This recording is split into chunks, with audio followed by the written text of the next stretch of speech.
If you'd like to talk about small business this morning, 1300 800 222. Mathew Dickerson, small business consultant, joins us this morning. Hi, Mathew. Yeah, good morning, Trevor. Good to chat to you again. Hey, Mathew, governments are very good at throwing out numbers of the amount of money that they're going to be giving to support small business, and from both federal and states. We'll specifically look at federal governments because we're a national program. How well are they doing that in targeting the assistance for small business? I think it's all about the whistle value of a number sometimes, Trevor. When someone hears a big number, 207 billion, 507 billion, it's obviously got that big B in front of it. It all sounds very impressive, and people sit around and they whistle and they go, wow, that's a bigger number.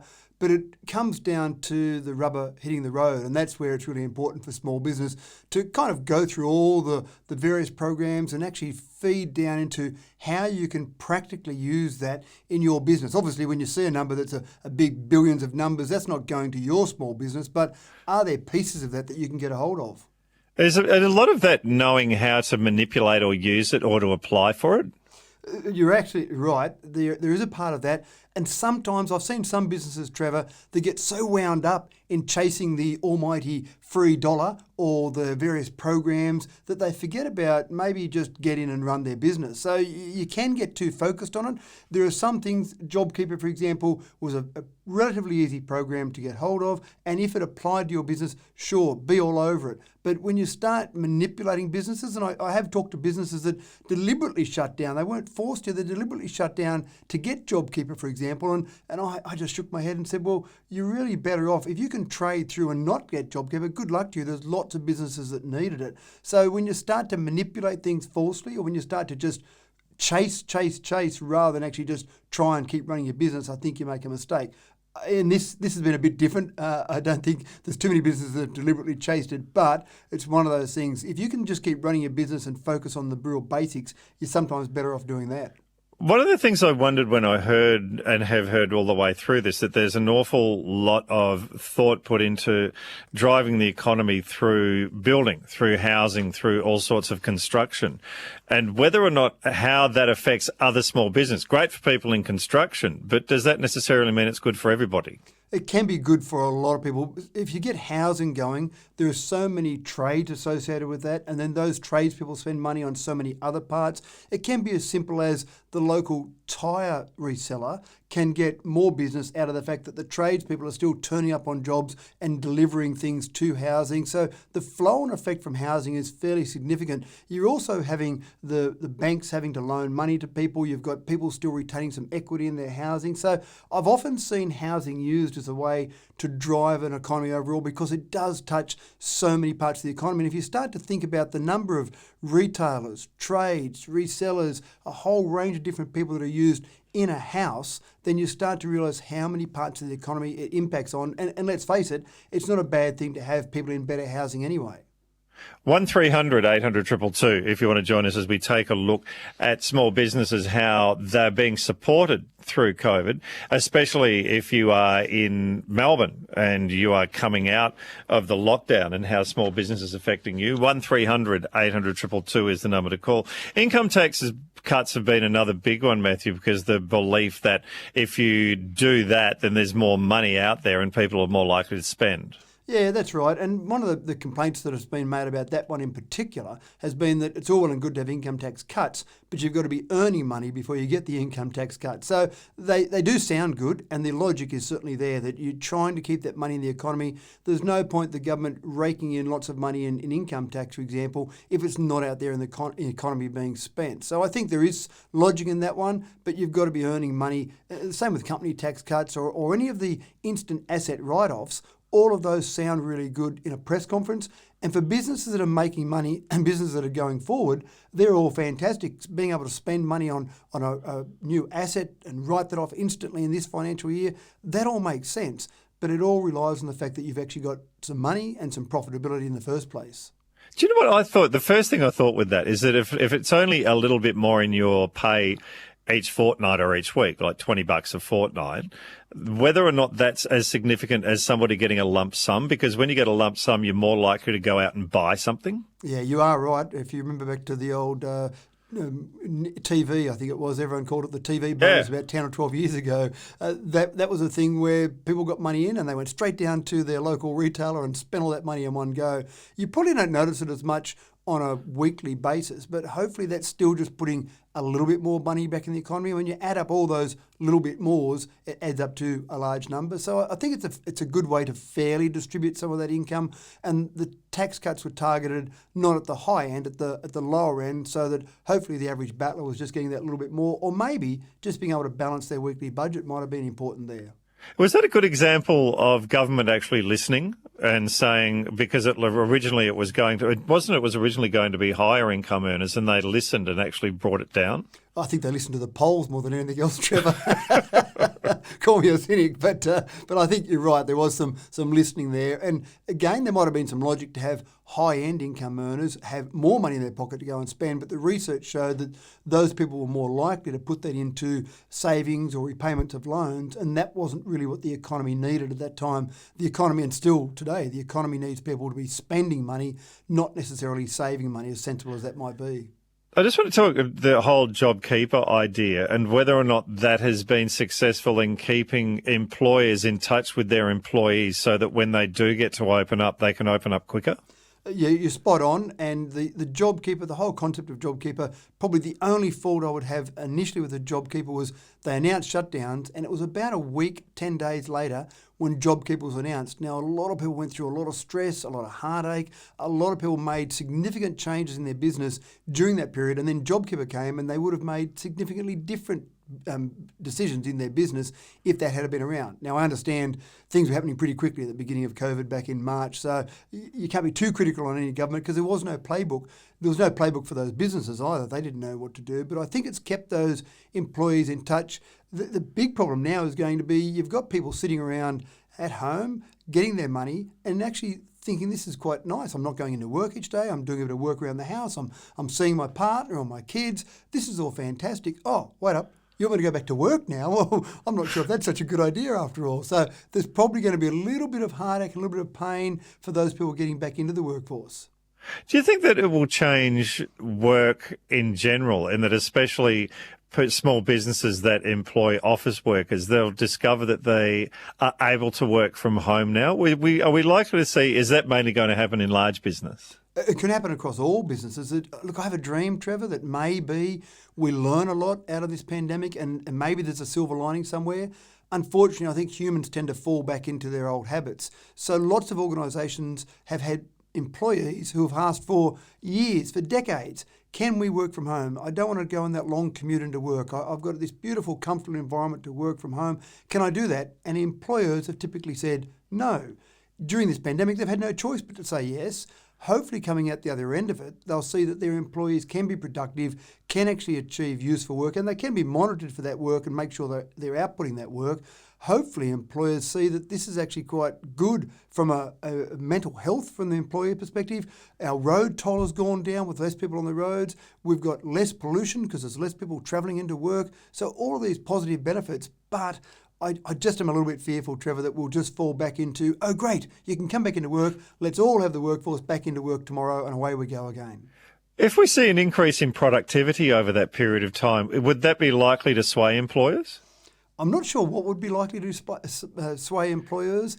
That would be logical, Trevor, but there's something about going back to the normal, and I think that's what some employers will do. They'll feel comfortable going back to how it was before, so you might have a bit of a longer case if you're an employer that said, I really want to start working from home now, even just one day a week, a couple of days a week, but I think you'd have to put some pretty cold, hard stats in front of an employer for some of them to get that and to say, yes, we're going to change the way we do things. And the general estimation, Trevor, is that we've had 3 years of technology development in about the first 3 months in terms of where we are with teleworking. Everyone suddenly knew how to do video conferencing. People could connect from home. So there was all this development, which was great. But again, I think you might have to put that case for some employers. Some employers will get it, but for some, you might have to just put that case pretty solidly. 1300 800 222 our number if you want to talk about small business and how you're travelling with small business at the moment. If you want to get a little bit of advice, you're more than welcome. Just before we go to some calls, the apprentice wage subsidy, because being able to take on apprentices is a wonderful thing for tradies to do, but the ability to do it economically could be a difficult thing at the moment. Yeah, that's right. And the wage subsidy for apprentices and the JobMaker plan, there's some interesting issues there about whether or not those two, whether employers can double dip effectively. There's 100,000 places there, so that's limited there. I'm not actually sure about the exact rules around that 100,000. So there's probably a little bit more clarity that we need on that one. But the idea of getting apprentices back to work, there was so much focus for some period of time, and probably still now, about getting a university education. But the reality is there are some people who are just not designed to go to university, and some of those make great tradespeople. And I can, if I go back, way back, Trevor, when I was at school, there were lots of kids who left school at year 10 or year 11, and they went off and became tradespeople, and they're running fantastic businesses now, and they're very successful, and they're serving great facilities or utilities in the society that we live in. So we still need tradespeople, we still need plumbers and electricians. So I think a bit more emphasis back on apprentices, regardless of the pandemic, is probably a good thing. Not everyone needs to go to university. We're all different, and having people do trades, I think, is a good thing. Is that one of the great things about trade? And also, I would presume within any business that what happens is that the employer employs people, they train them up, they then learn the skills, and sometimes they then go out and start their own business. Yeah. And then that's the cycle that that we see within business, that's how it continues on. That it's the training up, it's then going out on their own and then training more people and going out on their own.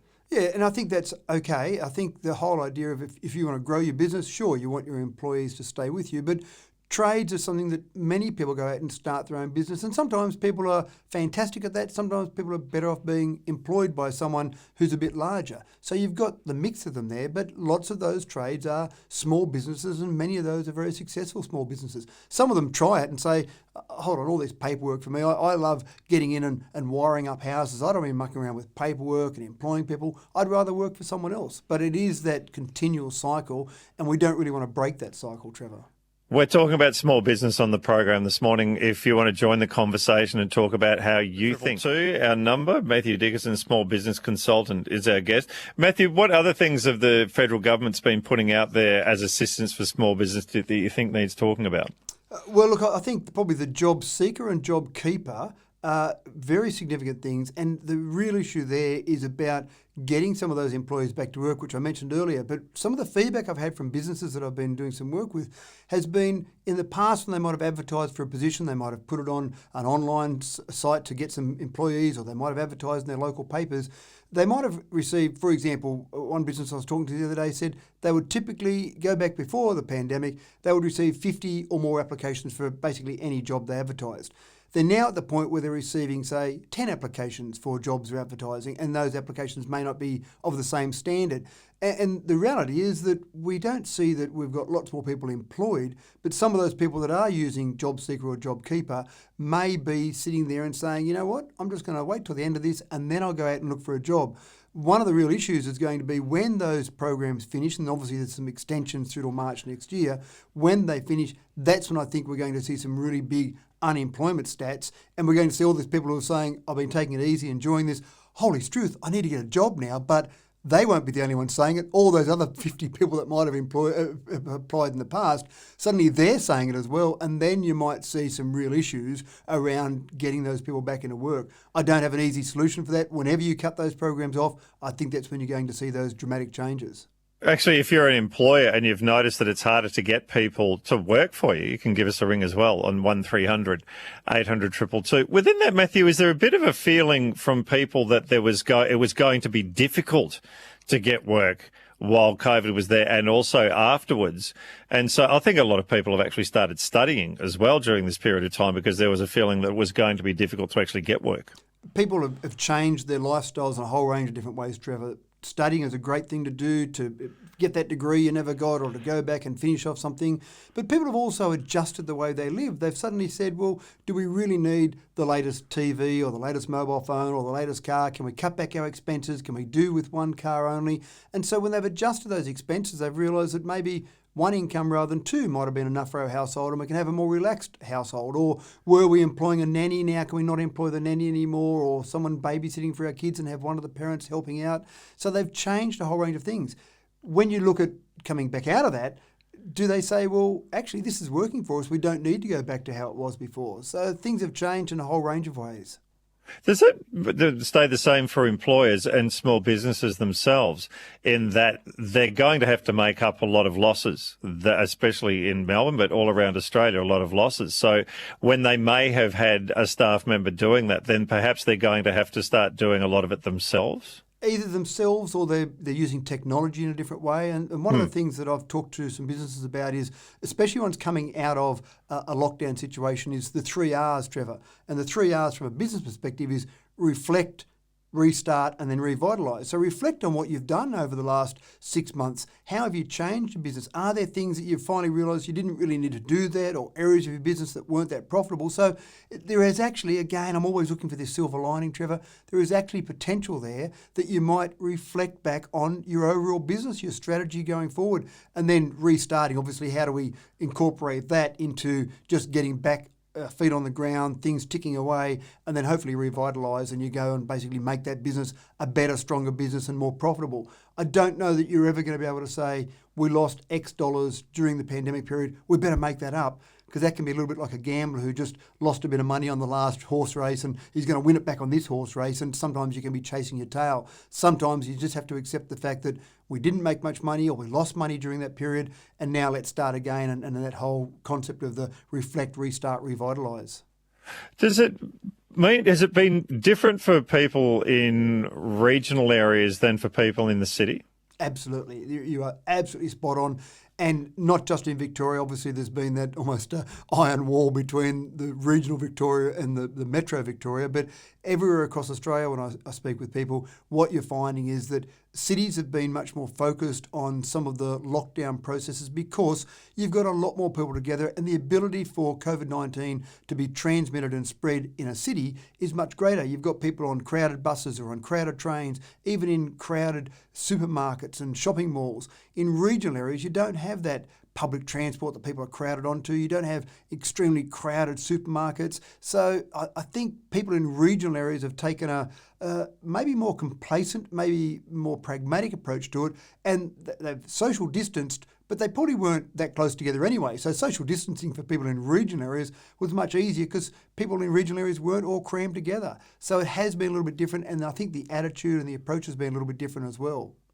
Is it also that we've started to see, not that there hasn't always been support for each other in small business, but because everyone's been in a difficult boat, whether it be for varying degrees across the country, that small businesses supporting and helping each other a lot more? I think small businesses supporting each other and helping each other, and probably there's that empathy there with small businesses. But I think people in general are being a little bit more open to the idea of small business. And there was that campaign, Buy from the Bush, which is still running now, which has been a fantastic campaign. But that wasn't really just about buying from the bush. That was really about supporting your fellow businesses, people in similar situations. Were there opportunities to buy from an Australian business rather than an overseas business, for example? Rather than go online and buy it from somewhere overseas, could you buy it somewhere locally? So I think there was that support in general. We felt like this country was all in it together, so how can we support each other in that? And there's been a lot of that. A lot of people I know that outside of Melbourne in regional Victoria, and this is probably within the cities that aren't in lockdown, are more likely to go, well, okay, what are we going to do today? Instead of staying home, we'll go out and we'll actually spend some money somewhere else. And we've seen that with tourism too, Trevor. One of the good things, again, looking for those positives, is poor old Qantas, poor old Virgin. I feel sorry for them from a flight perspective and from international travel. But what it's meant is that people that might have had their overseas holiday each year, might have been saving for an overseas holiday, suddenly they had some extra money in their pockets, and they're spending that in some local tourism. Some tourism had to stay within the state, obviously, but you might have been seeing people go to small places, looking for different places to go to, and actually experiencing that local travel, getting in the car with the kids and going out and driving to places where in the past they might have flown overseas. Now they were suddenly driving to those places. And so some tourism operators have seen an increase in tourism, even though maybe they didn't expect that with some of the lockdowns. Now, again, in some areas, there wasn't that opportunity to do that. But in areas where there was that opportunity, people are taking advantage of that. A couple of texts. Morning, Trev. Just found out that when Josh, I guess that's Josh Frydenberg, said we can buy a big item and claim it back on tax, that it's tricky if you run a business from home and it's seen as a capital gain. Bugger, that's going to be no help from me, says Joe.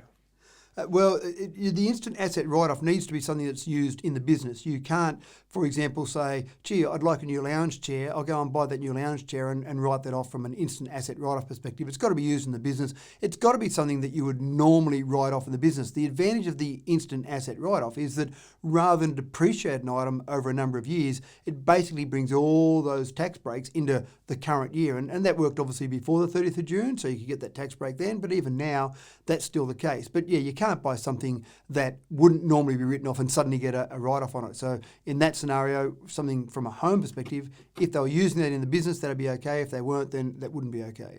But if you had a catering business that you were operating from home, you could expand that in some way, couldn't you? You're right. And again, I suppose we've got to be careful. We don't give too much specific tax advice here, Trevor. But, Yeah. But you'd speak to your accountant and you'd say, I need this particular, for example, home catering. I need a new oven because I'm now doing all my baking from home. Again, the only concept there is if you could normally claim that item from a tax depreciation perspective, you could claim that item with the instant asset write-off. So that'd be every individual business, different circumstances, but you'd look at that and just that would be the test. Could I normally write this off? Lovely here from a dairy farmer. If the numbers look good, I'd like to put on a trainee or apprentice on my dairy farm. Then we'd have to find someone who's willing to learn about milking cows, cattle health, tractor and motorbike riding, machinery repairs, soil fertility, herbicides and insecticides use, pasture identifications, genetics record keeping, chainsaw operation, planting, welding, carpenter, concreting, fencing, grading, bridge building and stone masonry. I hope we find someone. It sounds like a farmer to me because farmers just about do everything. But look, it's a challenge. It's the challenge of finding employees. And this wasn't a challenge that's unique to this pandemic. Even before the pandemic, some employers said it was hard to find the right employee. And that's been something that's been going for decades in terms of getting those right employees. It's always a challenge. When you find the right one, you want to hold on to them, but finding them in the first place is tough. There's no different now, except there might be fewer people looking for jobs until those JobKeeper, Jobseeker subsidies start to drop off. If you'd like to join us, 1300 800 222. As a small business, if you want to talk about the difficulties that you're going through at the moment, is our guest. Matthew, when all of this had started and as we started to see small businesses talking about how difficult it is for them to operate, has it also highlighted problems that were probably existing within small businesses before COVID was there, but it's just been magnified because of COVID? It's a tough one, Trevor. In all the businesses I've worked with over the years and all the SWOT analysis I've done and risk analysis, I can't ever remember sitting there in a planning session saying, now, when a pandemic hits, what are you going to do about that? And I probably would have been laughed at if I had have actually said something like that during any sort of planning session. But there are businesses that had strengths and had core underlying strengths in their business. And typically those businesses have been able to come through the pandemic in better shape. Now, I still feel for places like cafes, like restaurants, like fitness places, places that you would scratch your head and just go, how could I possibly now deal with the situation now that COVID-19 has hit? And for some of those, it really was just sit there, batten down the hatches, ride out the storm, and then hopefully you can open up again and start trading. But businesses that were able to trade, those ones that had the basic strengths that were good fundamentally, still came out of it in better shape. And I think that's really important. So whatever time you've got, whatever process you've got going forward in all your planning, if you've got that good, strong, fundamental business, you are in a better shape to handle any interruptions, whether it be something that's just unheard of like a pandemic or just something that might be simple like a power interruption or you lose a key employee or the economy is slightly depressed, all those things that happen in business, if you've got a fundamental strong business, you are in a better shape to go forward. Because we've spoken before about how drought will affect communities and will affect businesses and how you prepare for something like a drought. Is it similar or is it different? I think with a drought, you actually know there's another one coming, so you do have some planning in place. You do have some of those things where you say, well, we'll get another drought, and this is what we'll do. We'll make sure we've got these processes in place, and we might look further afield, because the thing with a drought is that you might have a drought in your local area, but there might be another 100 kilometres, 500 kilometres away. You might find that they're still in reasonable condition. The thing that's been unique about this is it's not just been around your area, around your state, around the country, it's been worldwide. So looking for other markets during this pandemic has been difficult because everyone's been affected. So you might have some drought planning, but drought planning sometimes allows you to go further afield. We couldn't do that during this pandemic. Pirate has asked, and it's a good point actually, is now a good time to actually look for new employees? I think it comes down to the fundamentals of your business. If you need more employees in your business, then now is the right time to do it. If you don't need new employees, then don't look for them. I don't know that necessarily now or in 3 months or 6 months is the perfect time to look for new employees. It's really the business need that you have in terms of those employees. Again, I think there'll be more employees looking for work in, say, March next year, or more potential employees looking for work in March next year. But if your business needs employees now, look for them now. As we move ahead, Matthew, what would you hope that we see both state and federal governments doing for small business that perhaps they're not doing now? I think one of the and there's not an easy answer to this question, but one of the things that really is fundamental that I see is that, again, throw around those numbers, have the whistle value as much as you like, but I think the thing that will make a difference is trying to help those businesses in terms of their training and their planning. And so putting some programs in place that actually give you some help rather than just give you some money, rather than just give a politician the chance to make a media release about some large chunk of money being handed out, get the real help. And sometimes, and I've done it, Trevor, I've actually spoken to politicians when they've made an announcement, and I said, that's a great amount of money you're giving to program X.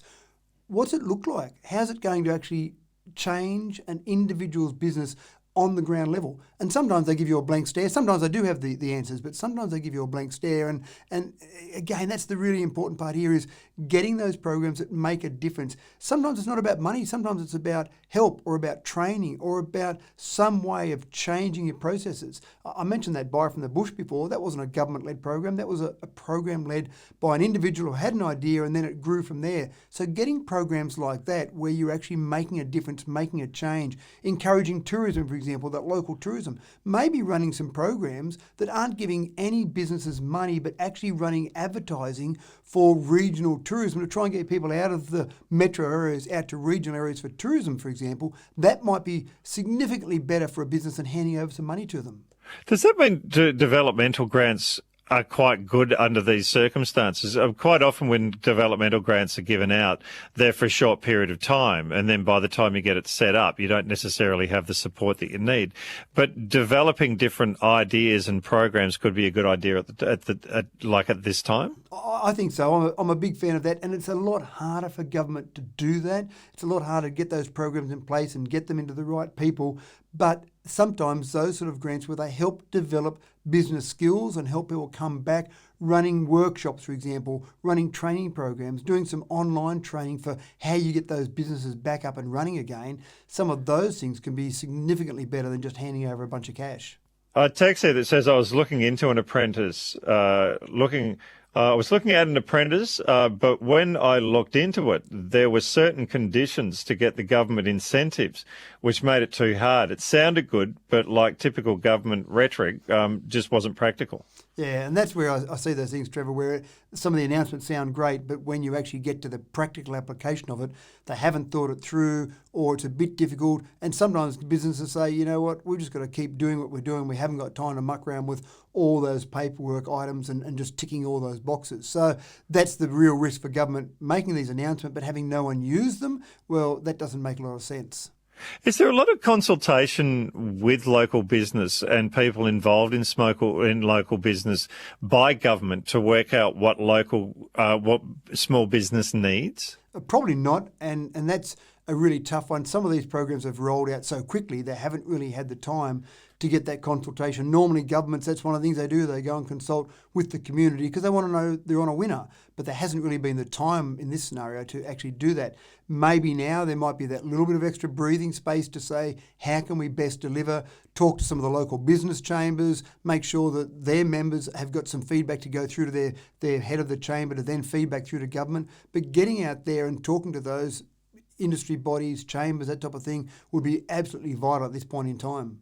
Does that mean that the other thing is that local government could be involved as well? I'm not sure if local government can give any assistance, but you would think that there would be ways that they would be able to keep in touch with the community and the small businesses within those areas to filter information up instead of down? Yeah, it's pretty difficult for local government who are pretty flat out trying to deal with the pandemic themselves at the moment to then go out and run a range of programs. Normally, I would say absolutely, Trevor, local government plays a really important part in interacting with the business community, again with those local chambers, being in touch with what's happening and feed that back through to government. But there are all those challenges themselves for local government at the moment, which they've got to try and deal with. And also, Pirate was I actually got it wrong. He's actually wanting to look for work himself, not to actually look for employees, but to look for employment. Is it a good time to be looking for employment? If I was unemployed at the moment or looking to change my jobs, now would be the perfect time to go out there and start looking for work because some of those businesses are just starting to open back up. Obviously, Victoria, lots of businesses opening back up. So there is that need there for some of those employers to be looking for those new employees. And if you leave it till, say, March next year, there will be a plethora of people out looking for work. So if it was me looking for some potential new work or a change of work, I would be out there flat out at the moment rather than waiting for a few months' time. And because normally you'd need to wait until they're advertised with a lot of the online services and whether or not it's a good idea to just do door knocking. But maybe it's not a bad time to actually do a bit of door knocking as well. Yeah, look, I would always say if you've got a dream job that you want, if you've got some employer that you've looked at and you think that'd be a great place to work, knock on their door. And for some of those businesses, they may need those extra employees but just haven't had the time to actually go and advertise them yet. And some employers love the person that's really keen, has got the right attitude. There's a lot to be said for that keenness and that attitude. And one thing that I see some employees or potential employees looking at is they might just be down the street one day in their T-shirt and shorts and they think, I wouldn't mind working for them. I'll just drop in and see the manager. And their first impression is terrible. So if you're going to do that, go and get dressed appropriately. Make sure you've got a bit of background in that business and go and put your best foot forward because you might only have that one chance to make that first impression. But we can't shake hands anymore. We'll just bump elbows instead. Exactly right. Always good to talk to you, Matthew. Thank you. My pleasure, Trevor. Mathew Dickerson, small business consultant. And thank you to everyone who's joined us. We're coming up to the next ABC News shortly. We'll have a little bit of music to take us there.